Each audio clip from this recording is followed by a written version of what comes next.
watakapata maslahi, wengine uzalo shida inakabako. Mana hakuna shikamano shikado, wote wanatakapata maslahi, wengine uzalo shida inakabako. Pesa, pesa, pesa, yeah, pesa, pesa yako. Pesa, pesa, pesa, yeah, pesa, pesa yako. So now we're going to actually stay on East Africa, and we're in Uganda. And as you notice, I tried to change my hat every single time to represent the country. And when I went to Uganda, everybody was slick. Oh, you know what? I was supposed to have my little jacket on too. So wait, let me try to pull it up, because everybody had a jacket on, which I was like, wow, like, so everybody was decked out, cool, their glasses on, the hat, the whole nine or whatever. So as I bring on Bishop Joseph Tolton, I wanted to bring all of East Africa, from Kenya to Uganda to Tanzania to the space. So welcome, Bishop Tolton. How are you, sir? I am blessed and well. It is a joy to be with you, my dear brother Richard. Thank you for this opportunity. I appreciate it greatly. No, thank you. Thank you.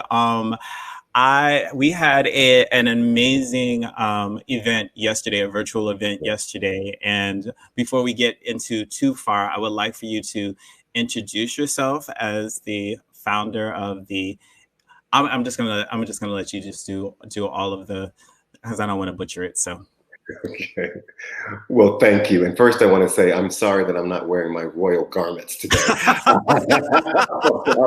am on vacation with family, and so the royal garments are not here with me. But no problem. I am Bishop Joseph Tolton, and I am the founder of Interconnected Justice. You can visit us at icjustice.org. That's the letter I, the letter C, justice.org. And ICJ is an organization that is purposed to create an ecosystem of action and connectivity within and among the continent of Africa and the diaspora. The idea is to literally create the portals that allow us to connect with each other, that we might advance the cause of undoing white supremacy globally, that we might advance the cause of Pan-Africanism, of Black solidarity, and of Black nationalism on an international level. We specifically work in the areas of youth empowerment and education, in the areas of global policies that impact the life of Black people, no matter where we are, as well as creating economic opportunities for us to have exchanges in the way that Sister Gail McKenzie just spoke so beautifully about. I was so blessed by her presentation. Thank you. So can you just tell us a little bit about the Wakanda Project and what it's all about? Yesterday, our global youth initiative was amazing. And I kind of really wanted just to talk about that a little bit, because it's going to, and I purposely wanted you to kind of end our conversation today, because all of the speakers before, I think, will touch on what you're actually doing and the importance of what we're actually doing. So if you could just share with everybody a little bit about the Wakanda Project, I think that would be really great. Absolutely. At its core, the Mafa of racism, and which produced slavery, what it did to Africa, which was so tragic, was to divide us. And I use the example that if a couple and the mother's sister and 10 children lived in their home together, and one night capturers came and they took away the aunt and 4 of the children, it is not just the aunt and those 4 children who are traumatized, but the 6 children and the mother and father who were left are equally as traumatized. It is the separation and the division and the subtraction that happened as a result of our being separated from who we are, stripped of our royal garments, of our ingenious ways, stripped of our ancestral worship, that has caused the undermining of Black people throughout the world, which is, of course, the reason that Marcus Garvey, who visited so many different places where there were Black people, saw us all living in similar conditions. All of that said, the Wakanda Project for young people is a project that empowers youth and enables young people and equips them to actually come together, to find each other, to meet each other. And it's not just a convening for conversation, although that is a very worthy project. But the idea of the conversation is for these young people to be able to build solidarity and then to be able to support each other and do the work across global and international lines. We intend that these young people will be able to build all sorts of technologically based businesses together. They can build creative projects around film and dance together. They can build faith-based institutions connected to indigenous-based practices or the Abrahamic traditions as well, and build these Pan-African footprints. They will be able to build sports opportunities together from a Pan-African perspective. So we convene them, we educate them, we equip them, and then we release them to each other to be able to build what we believe are going to be some wonderful projects that help to empower Black people all over the world and lift up our collective voice so that our young people who were on the line yesterday, heartbreaking stories from Brazil about the ways in which Blackness is being obscured into nothingness while the Black body is being assaulted by state-sanctioned violence that would make American police brutality pale on many levels in comparison.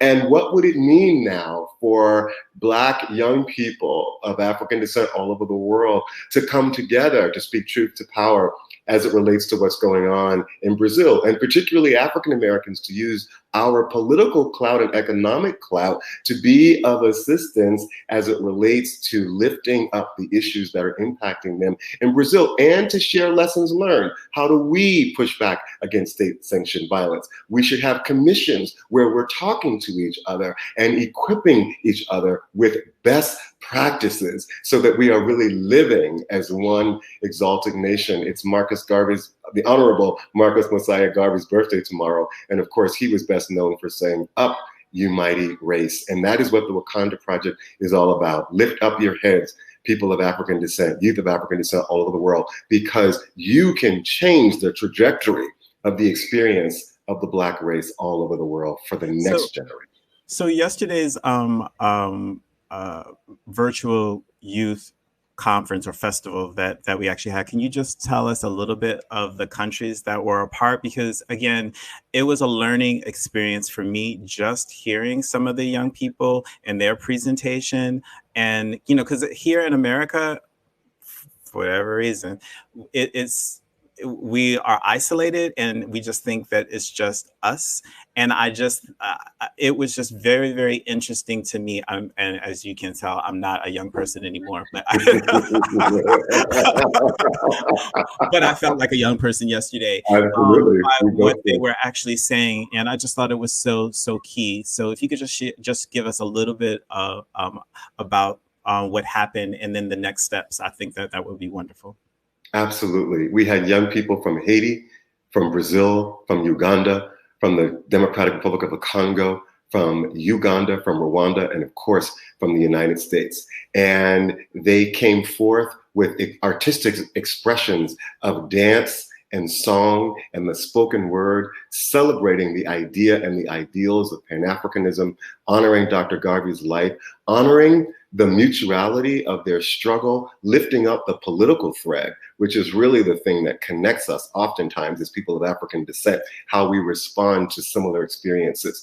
It was amazing to hear these young people out of Haiti, Brother John and Sister Annie. And I was so proud that the women all over the diaspora and the continent lifted up their voices on yesterday. But they spoke about their particular struggles in Haiti, the economic struggles, but they also talked about their victorious legacy as the first country in the Western Hemisphere to rid themselves of slavery, and what it means for them to really be a part of this Pan-Africanist movement because of how strategic Haiti is, and the need for Haiti to be connected to the continent around the possibilities of economic investment. Our young people from Brazil, as I said, spoke passionately and articulately about what they face from a social perspective in terms of the idea of Blackness, again, trying to be eradicated systemically in Brazil, as well as what they face in terms of state-sanctioned violence.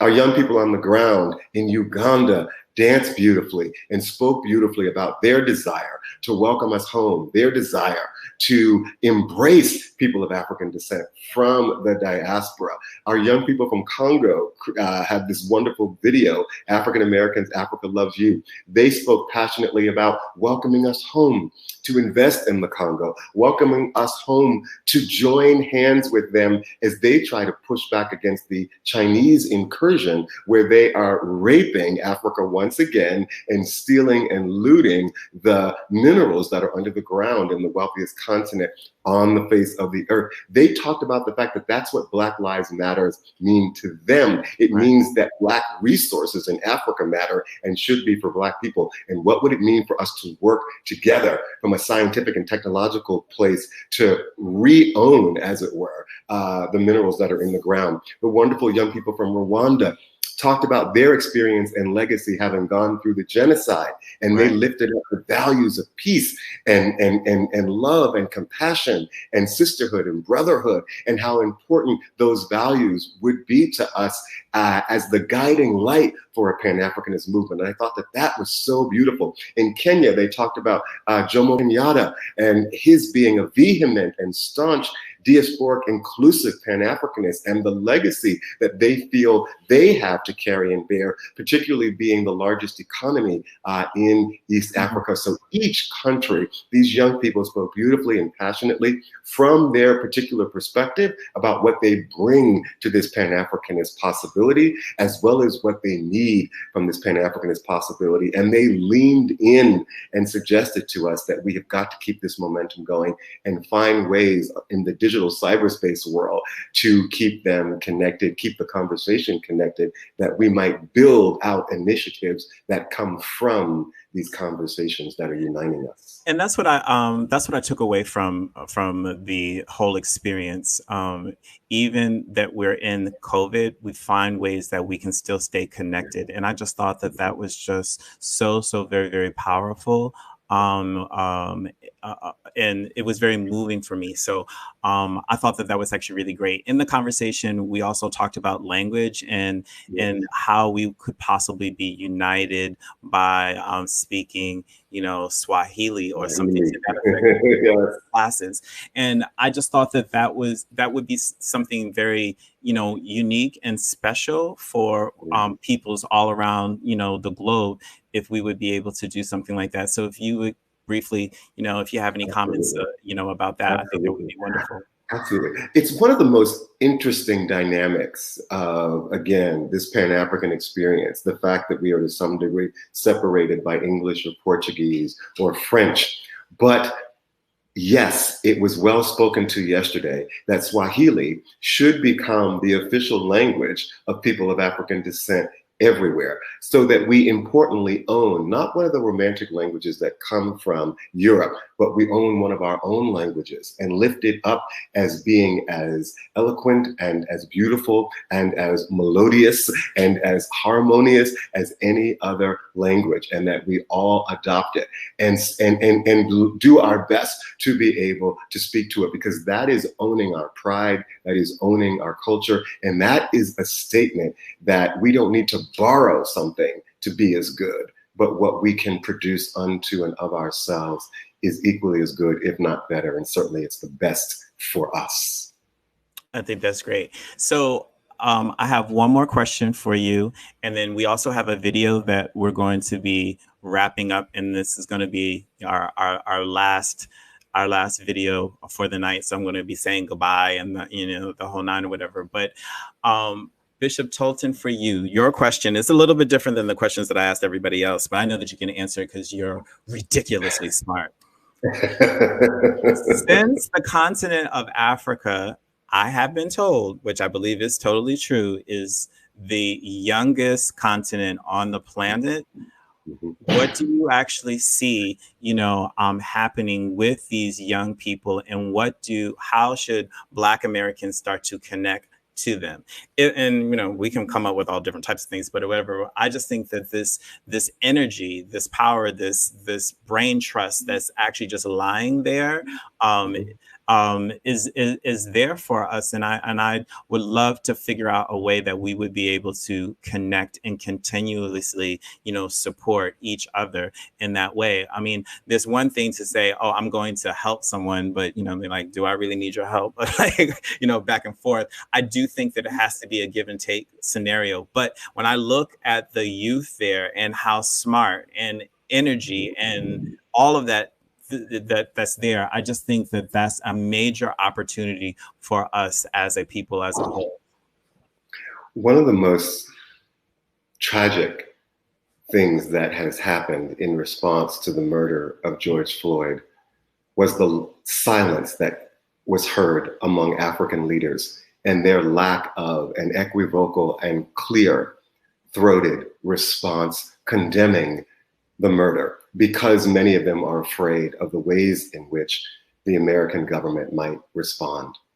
The African political class at large is not totally switched on as it relates to really embracing and understanding the potential and the power and the promise of Pan-Africanism. However, the cry that we did hear coming from Africa in the aftermath of George Floyd's killing, it came from the ground, it came from the streets, it emanated from the heart and the soul and the mind and the body of young people all across Africa. Yes, it is the youngest continent on the planet. And soon, half of the people in Africa will be under the age of 35.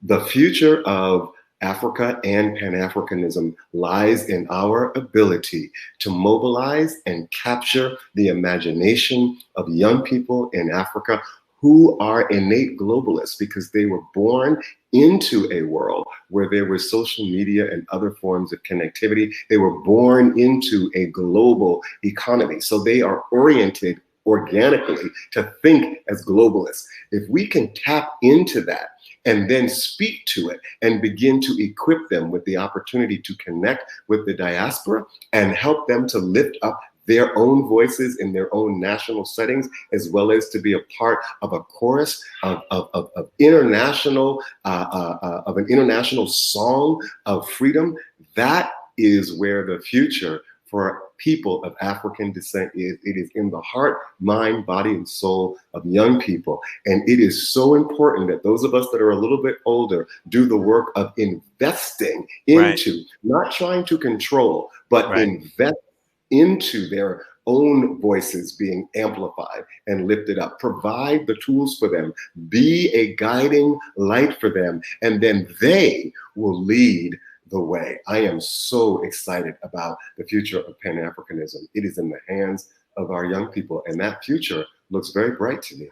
I totally agree with you. And as Gail McKenzie actually said, with all of the business that is there and the opportunities that are there, I just think that it's amazing. And as Melvin mentioned, even here, being a part of the West Harlem filmmakers and storytelling and sharing our stories and finding opportunities and platforms to share our stories and to tell our stories, I think is amazing. And then having folks just like Aisha are just sharing the continent of the arts and culture and tourism and the whole nine, and welcoming people, I think is really great. So with that said, I'm just going to leave the last words to you, Bishop, of whatever you would like to actually say. We are going to show this amazing video, if you would like to even share what we're actually getting ready to see and why that statement and the video is so important to you and should be important to everyone else. And for everybody else, thank you very much for the time. I appreciate you guys sticking with us for 2 hours. It was wonderful. Yes. I'm going to let Bishop give us the go out, and that's it. Thanks, Lamont. Thanks, everybody else. Sorry, Bishop. It is not a foregone conclusion in the hearts of every African American that in fact Africa thinks of us, loves us, welcomes us home, and considers us her sons and her daughters. I have had the incredible pleasure of living between New York and East Africa for the last 10 years. And the joy of that experience has been in connecting in a tactical and visceral way with all kinds of people throughout East Africa who I now call family. We are in fact one tribe. I encourage you to push through the prejudices about our motherland, which were imposed upon us by the colonizer. Diffuse the colonizer who is alive in your mind by reaching out to your African brothers and sisters and finding the Africa that lives inside of you, honoring the Africa that lives inside of you, cherishing the Africa that lives inside of you. That's what Beyonce did with Black is King. And I encourage each one of us to move through those walls of unknowingness and fear, and we will find that we are one people who are waiting for each other, and we will be returned to that which we originally came from.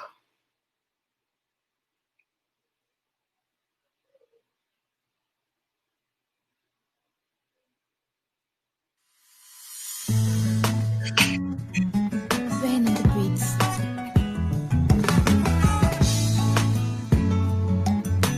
Yes, Africa loves you.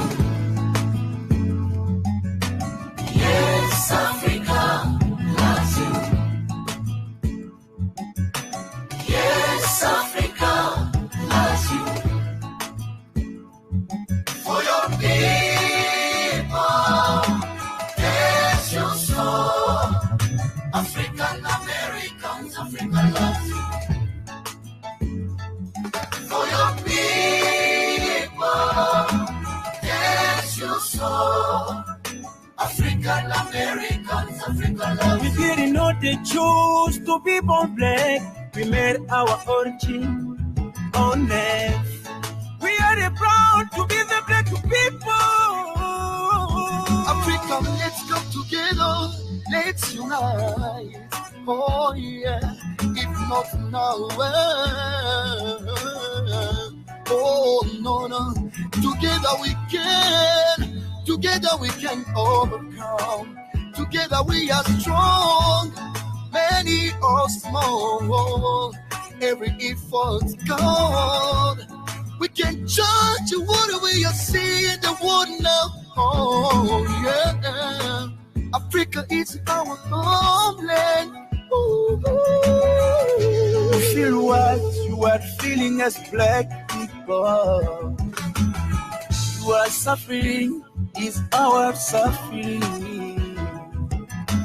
We are all brothers and sisters, people of Africa descent. We love you. Welcome back home, African Americans. Yeah, Africa is your homeland. We are longing to see you come home, Africa. You are free on your land. Enough space for you. Home sweet home. Home sweet home. Yes, Africa loves you. I love you, my people. Yes, Africa loves you. We are all brothers and sisters. Yes, Africa loves you. For your people. No. Yes, your soul. Africa, we love you. Here is your homeland. Oh, no, yeah.